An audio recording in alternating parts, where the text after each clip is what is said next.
تنہائی میں بیٹھ کے اپنے آپ کو گالیاں بھی دیا کرو، حقیقت ہے۔ وسلم نے فرمایا کہ لو کان لابن آدم وادیا من ذهب احب ان یکون له وادیان ولن یملأ فاہ الا التراب، کہ ابن آدم کو اگر سونے کا بھرا ہوا ایک جنگل دے دیا جائے، وادی دے دی جائے، تو وہ اس پہ مطمئن نہیں ہوگا، وہ چاہے گا کہ مجھے اس جیسی ایک اور مل جائے۔ فرمایا قبر کی مٹی کے علاوہ کوئی بھی چیز اس کا منہ نہیں بھر سکتی۔ تو یہ بات میں اس لیے کر رہا ہوں کہ تھوڑا سا نا اپنے آپ کو عادی ڈالیں خواہشات کی مخالفت کی۔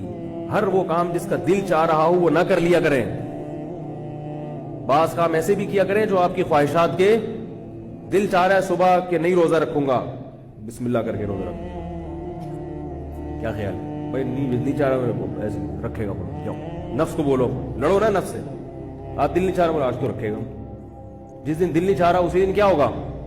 جس دن دل چاہ رہا ہے کہ دل نہیں چاہ رہا نماز پڑھنے کا، آج تو پڑھے گا، کیا خیال ہے؟ آج تو کیا ہوگا؟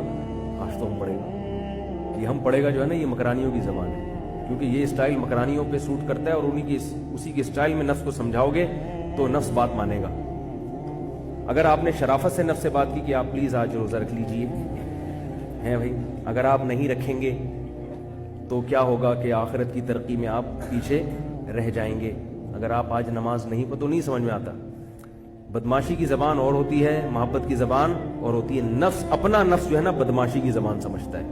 اپنے آپ کو جب تک بدماشی سے بات نہیں کرو گے بات نہیں مانے گا۔ دوسرے سے تمیز سے بات کرو، اپنے آپ سے کبھی تمیز سے بات مت کرو۔ تنہائی میں بیٹھ کے اپنے آپ کو گالیاں بھی دیا کرو، حقیقت ہے۔ بولے تو ساری زندگی تیری گزر گئی، تو نے تیر کیا مارا ہے اب تک؟ حقیقت ہے، ہم میں سے ہر شخص اپنا گریبان جھانک کے دیکھے، بولے بھائی کوئی 20 سال کا ہو گیا، کوئی 30 سال کا ہو گیا، کوئی 35 سال کا ہو گیا، کوئی 40 سال کا، تو نے زندگی میں کیا تیر مارا ہے؟